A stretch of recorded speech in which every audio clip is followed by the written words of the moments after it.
Coastal countries आमतौर पर अपने तटों से लगे समुद्र में टेरिटोरियल सी बेस लाइन से 200 नॉटिकल माइल्स तक यानी लगभग 370 किलोमीटर तक के समुद्र को नियंत्रित करते हैं।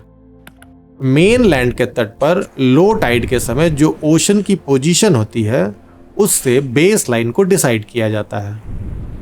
परमानेंटली एक्सपोज्ड लैंड के 3 नॉटिकल माइल्स के अंदर अगर कोई और लैंड एरिया लो टाइड के समय एक्सपोज होता है तो उसके समुद्र की तरफ के किनारे को बेस लाइन माना जाता है। अगर कोस्ट अंदर की तरफ गहरा धंसा हुआ हो या फिर फ्रिंजिंग आइलैंड्स या फिर हाईली अनस्टेबल आइलैंड्स वहां हो तो वहां बेस लाइन को स्ट्रेट ही रखा जाता है। टेरिटोरियल सी में यानी बेस लाइन से 12 नॉटिकल माइल्स अप्रॉक्सीमेटली 22.2 किलोमीटर्स तक यह जोन पूरी तरह इसकी टेरिटरी के अंतर्गत ही आता है।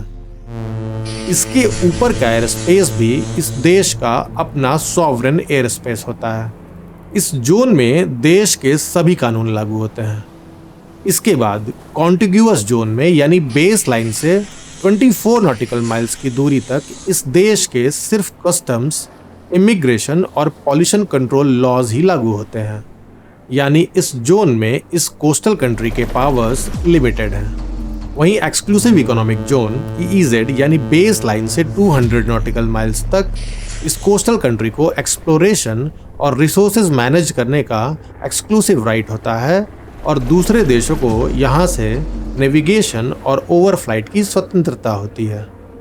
वहीं 200 नॉटिकल माइल्स के बियॉन्ड भी अगर कॉन्टिनेंटल शेल्फ है तो कोस्टल कंट्रीज उसके सी बेड रिसोर्सेज पर अपना क्लेम कर सकती हैं।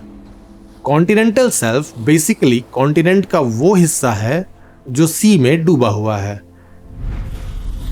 पर अगर सी फ्लोर को छोड़ दें और सिर्फ वाटर कॉलम्स की ही बात करें तो 200 नॉटिकल माइल्स के बियॉन्ड जो हाई सी है जिसे इंटरनेशनल वाटर्स भी कहते हैं उस पर सभी देशों को नेविगेशन, फिशिंग और साइंटिफिक रिसर्च की छूट है। वहीं कॉन्टिनेंटल शेल्फ के बियॉन्ड जो सी बेड है जिसे द एरिया भी कहा जाता है इसके रिसोर्सेज पर भी किसी देश का अधिकार नहीं है और इसे सारी मानव जाति के लिए कॉमन हेरिटेज माना जाता है।